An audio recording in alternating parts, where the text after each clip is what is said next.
ഡെനക്സിന്റെ ഒരു 5.1 ആംപ്ലിഫയർ ആണ് പരിചയപ്പെടുന്നത്. നമുക്ക് മൾട്ടിപ്പിൾ ആയിട്ട് യൂസ് ചെയ്യാൻ പറ്റുന്ന രീതിയിലാണ് ഇതിന്റെ ഡിസൈനിങ് കൊടുത്തിരിക്കുന്നത്. അതായത് ഇപ്പം മാർക്കറ്റിൽ പല ടൈപ്പിലുള്ള ഡീകോഡറുകൾ അവൈലബിൾ ആണ്. അതായത് നമ്മളൊരു ഡോൾബി DTS ഒക്കെ കൊടുത്തിട്ട് അതിനെ കറക്റ്റ് ആയിട്ട് ഡീകോഡ് ചെയ്യാൻ പറ്റുന്ന ഡീകോഡറുകൾ മാർക്കറ്റിൽ അവൈലബിൾ ആണ്. അപ്പൊ അതും കൂടെ നമുക്ക് ഇതിലേക്ക് കൊടുത്ത് യൂസ് ചെയ്യാൻ പറ്റുന്ന രീതിയിലാണ് ഇതിന്റെ ഡിസൈനിങ്. എന്തായാലും നമുക്കതൊന്ന് ഡീറ്റെയിൽ ആയിട്ട് തന്നെ നോക്കാം.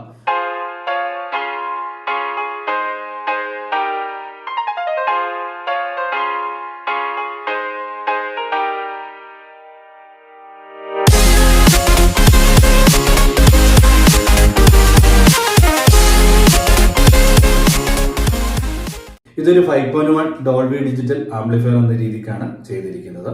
അതായത് ഒരു ARC ഇൻപുട്ടോ അല്ലെങ്കിൽ ഒരു ഒപ്റ്റിക്കൽ ഇൻപുട്ടോ കൊടുത്ത് നമുക്ക് ഡോൾബി DTS സപ്പോർട്ട് ചെയ്യുന്ന രീതിയിലാണ് ഇത് ഡിസൈൻ ചെയ്തിരിക്കുന്നത്. കൂടാതെ തന്നെ നമുക്ക് പല ടൈപ്പിലുള്ള ഡീകോഡറുകൾ നമ്മൾ പറഞ്ഞ പോലെ തന്നെ മാർക്കറ്റിൽ അവൈലബിൾ ആണ്. അത് ഓരോ പ്രാവശ്യം മാറിക്കൊണ്ടിരിക്കും. അതുകൊണ്ട് തന്നെ അങ്ങനെയുള്ള ഡീകോഡറുകൾ എക്സ്റ്റേണൽ ആയിട്ട് നമുക്ക് കണക്ട് ചെയ്യാൻ പറ്റുന്ന രീതിയിൽ ഡിസൈൻ കൊടുത്തിട്ടുണ്ട്. അങ്ങനെയുള്ള ഡീകോഡറുകളും നമുക്ക് ഇതിലേക്ക് കണക്ഷൻ കൊടുക്കാൻ സാധിക്കുന്നുണ്ട്. എടുത്തു പറയേണ്ടത്, നമ്മൾ ഇതിൽ ഉപയോഗിച്ചിരിക്കുന്ന റിമോട്ട് കിറ്റ് എന്ന് പറയുന്നത് പുതിയൊരു റിമോട്ട് കിറ്റ് ആണ്. JJ സറൗണ്ട് എന്ന് പറയുന്ന ഒരു കമ്പനിയുടെയാണ്. ഒരു ഫ്യൂടെക്കിന്റെ ഡിസൈനിങ്ങും സോഫ്റ്റ്വെയർ ഒക്കെയാണ്. അതുകൊണ്ട് തന്നെ അതിന്റെ ക്വാളിറ്റിയിൽ നമുക്കത് അറിയാൻ സാധിക്കുന്നുണ്ട്. അപ്പൊ ആ റിമോട്ട് കിറ്റിന്റെ ഫുൾ റിവ്യൂ അടുത്തൊരു വീഡിയോ ആയിട്ട് ഞാൻ ചെയ്യാം. കാരണം അതിന് കുറെ പ്രത്യേകതയൊക്കെ ഉള്ള ഒരു നല്ലൊരു ഡിജിറ്റൽ റിമോട്ട് കിറ്റ് ആണ്. അപ്പൊ അത് ഡീറ്റെയിൽ ആയിട്ട് സെപ്പറേറ്റ് ആയിട്ട് ഞാനൊരു വീഡിയോ ഇടുന്നതായിരിക്കും. പിന്നെ നമ്മുടെ ആംപ്ലിഫയറിലേക്ക് ഡോൾബി DTS സപ്പോർട്ട് ചെയ്യാൻ വേണ്ടി ഫ്യൂടെക്കിന്റെ മിനി ഡീകോഡർ ആണ് നമ്മൾ ഇൻസ്റ്റാൾ ചെയ്തിരിക്കുന്നത്. അതും നല്ല ക്വാളിറ്റി ഔട്ട്പുട്ടും അതുപോലെ തന്നെ നോയ്സോ കാര്യങ്ങളൊന്നും ഇല്ലാത്ത നല്ലൊരു ഔട്ട്പുട്ട് കിട്ടുന്ന ഫ്യൂടെക്കിന്റെ ബോർഡാണ്.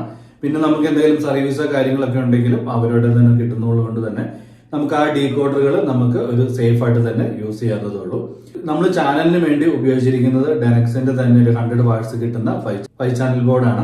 അത് നമുക്കൊരു 4 ohmsൽ 100 വാട്ട്സ് കിട്ടുന്ന രീതിയിലാണ് ആ ബോർഡ് ഡിസൈൻ ചെയ്തിരിക്കുന്നത്. അതിന്റെ മാക്സിമം വർക്കിംഗ് വോൾട്ടേജ് എന്ന് പറയുന്നത് നമുക്കൊരു 45 DC വോൾട്ടേജ് വരെ കൊടുക്കാൻ പറ്റുന്ന രീതിയിലാണ് 5 ചാനൽ ബോർഡ് നമ്മൾ ഡിസൈൻ ചെയ്തിരിക്കുന്നത്. അതുകൊണ്ട് തന്നെ നമുക്ക് കറക്റ്റ് ആയിട്ടുള്ള ഒരു 100 വാട്ട്സ് നമുക്ക് ആ ബോർഡിൽ നിന്ന് തന്നെ കിട്ടുന്നുണ്ട്. പിന്നെ സബിന് വേണ്ടി നമ്മൾ എടുത്തിരിക്കുന്നതും DX300 എന്ന് പറയുന്ന ഡെനക്സിന്റെ തന്നെ ബോർഡാണ്. അത് 6 ട്രാൻസിസ്റ്ററിലാണ് നമ്മൾ ഡിസൈൻ ചെയ്തിരിക്കുന്നത്. 1500 വാട്ട്സിന്റെ സബ് വൂഫറിന് കൊടുക്കാൻ പറ്റുന്ന രീതിയിലാണ് ഇതിന്റെ സബ് ബോർഡ് ഡിസൈൻ ചെയ്തിരിക്കുന്നത്. പിന്നെ ഇതിന്റെ കൂടെ നമ്മൾ എടുത്തിരിക്കുന്നത് സ്പീക്കർ പ്രൊട്ടക്ഷൻ, ഫാൻ കൺട്രോൾ, അങ്ങനെ അതൊക്കെ നോർമൽ ആയിട്ട് നമ്മൾ ചെയ്യുന്ന കാര്യങ്ങളൊക്കെയാണ്. പിന്നെ ഇതിന്റെ അത് എടുത്തു പറയേണ്ടത് ഇതിന്റെ ട്രാൻസ്ഫോമർ ആണ്. നമ്മൾ തന്നെ പറഞ്ഞു വൈൻഡ് ചെയ്ത് എടുക്കുന്നതാണ്. അതുകൊണ്ട് തന്നെ കറക്റ്റ് ആയിട്ടുള്ള ഒരു ആംബിയർ നമ്മുടെ ട്രാൻസ്ഫോമർ തന്നെ കിട്ടുന്നുണ്ട്. അപ്പൊ ഇത്രയും കാര്യങ്ങളൊക്കെയാണ് ഇതിൽ ഉപയോഗിച്ചിരിക്കുന്ന ബോർഡിനെ പറ്റി പറയുകയാണെങ്കിൽ. ഇനി നമ്മൾ ഇതിന്റെ ഫ്രണ്ട് ഡിസൈനിലേക്ക് നോക്കുവാണെങ്കിൽ ഫ്രണ്ടും ബാക്കും നമ്മൾ അക്രിലിക് തന്നെയാണ് ചെയ്തെടുത്തിരിക്കുന്നത്. ഇതിൻ്റെ ഫ്രണ്ട് ഡിസൈനിലേക്ക് നോക്കുവാണെങ്കിൽ സെൻട്രലാണ് ഈ പ്രാവശ്യം നമ്മൾ മാസ്റ്റർ കൺട്രോൾ കൊടുത്തിരിക്കുന്നത്. അതുപോലെ തന്നെ നമ്മുടെ ഡിസ്പ്ലേയുടെ കാണാം. അത് പിന്നെ നമുക്ക് സബിൻ്റെ വോളിയം അഡ്ജസ്റ്റ് ചെയ്യാനും USB സോക്കറ്റും ഇത്രയുമാണ് ഇതിൻ്റെ ഫ്രണ്ട് ഡിസൈനിലേക്ക് വരുന്നത്. 2 കളർ എന്ന രീതിക്കാണ് നമ്മളിത് ഡിസൈൻ ചെയ്തിരിക്കുന്നത്. പിന്നെ ഓൺ ഓഫ് സ്വിച്ച് നമ്മൾ ഈ പ്രാവശ്യം ബാക്ക് സൈഡിലാണ് കൊടുത്തിരിക്കുന്നത്. ഇനി ബാക്കിൽ എന്തൊക്കെ വരുന്നുണ്ട് നമുക്കൊന്ന് നോക്കാം. ബാക്ക് സൈഡിലേക്ക് നോക്കുവാണെങ്കിൽ ബാക്ക് സൈഡ് നമ്മൾ അക്രിലിക് തന്നെയാണ് ചെയ്തെടുത്തിരിക്കുന്നത്.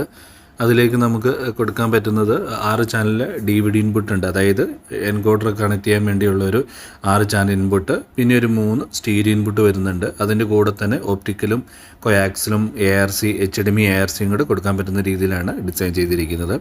പിന്നെ സ്പീക്കർ ഔട്ടിന് വേണ്ടി നമ്മളെല്ലാം ബനാന സോക്കറ്റ് കൊടുത്ത് 6 ചാനൽ ഔട്ട് നമ്മൾ കൊടുത്തിട്ടുണ്ട്. പിന്നെ power socket, on off switch ഇത്രയുമാണ് ബാക്ക് സൈഡിൽ വരുന്നത്.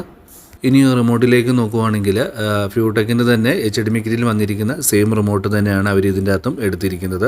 അതായത് ARCയും ഒപ്റ്റിക്കലൊക്കെ നമുക്ക് റിമോട്ട് കൊണ്ട് ആക്സസ് ചെയ്യാൻ പറ്റുന്ന രീതിയിലാണ് ഇത് ഡിസൈൻ ചെയ്തിരിക്കുന്നത്. എന്തായാലും നമുക്ക് നല്ലൊരു ക്വാളിറ്റി ഒരു റിമോട്ട് തന്നെയാണ് ഇതിൻ്റെ കൂടെ കിട്ടിയിരിക്കുന്നത്. ഇത്രയും കാര്യങ്ങളൊക്കെയാണ് ഈ ആംപ്ലിഫയർ സംബന്ധമായിട്ട് വരുന്നത്. അതുപോലെ തന്നെ ഇതിന്റെ പ്രൈസ്, അതുപോലെ തന്നെ ഇതിൽ ഉപയോഗിച്ചിരിക്കുന്ന കമ്പോണൻസ് ഒക്കെ നിങ്ങൾക്ക് ആവശ്യമുണ്ടെങ്കിൽ നമ്മുടെ സൈറ്റായ www.denasodi.com മേടിക്കാവുന്നതുള്ളൂ. അതല്ലാതെ നിങ്ങൾക്ക് വാട്സപ്പിൽ മെസ്സേജ് ഇട്ടാണെങ്കിലും മേടിക്കാവുന്നതുള്ളൂ. അതുപോലെ തന്നെ നമ്മുടെ വീഡിയോ ആദ്യമായിട്ട് കാണുന്നവരാണെങ്കിൽ നിങ്ങൾ സബ്സ്ക്രൈബ് ചെയ്യാൻ മറക്കരുത്. പരമാവധി കൂട്ടുകാരിലേക്കൊക്കെ ഷെയർ ചെയ്യുക. പുതിയൊരു നല്ലൊരു വീഡിയോയിൽ കാണാം. It's me Sandeep.